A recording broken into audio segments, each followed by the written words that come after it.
વિધાનસભા અધ્યક્ષ શંકર ચૌધરી સામે કોંગ્રેસે નોંધાવી આચારસંહિતા ભંગની ફરિયાદ। શંકર ચૌધરીનો એક વિડીયો વાયરલ થઈ રહ્યો છે, જેમાં તેઓ કહી રહ્યા છે કે બનાસકાંઠા જિલ્લાના દાંતા અને વાવમાં કલ્પના પણ ન કરી હોય એટલી લીડ ભાજપને મળશે।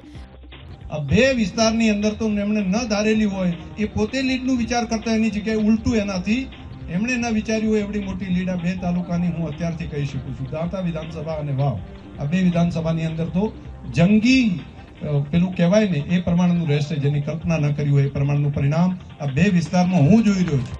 સમગ્ર મામલે કોંગ્રેસની સંકલન સમિતિના સભ્ય ડોક્ટર મનીષ દોશીએ ચૂંટણી પંચ સમક્ષ કરી ફરિયાદ। મનીષ દોશીનું કહેવું છે કે શંકરભાઈ ચૌધરી વિધાનસભા અધ્યક્ષ છે। નિયમ મુજબ વિધાનસભાના અધ્યક્ષ કોઈ રાજકીય પાર્ટીનો પ્રચાર ન કરી શકે, પરંતુ તેઓ ભાજપના ઉમેદવારની તરફેણમાં પ્રચાર કરી રહ્યા છે।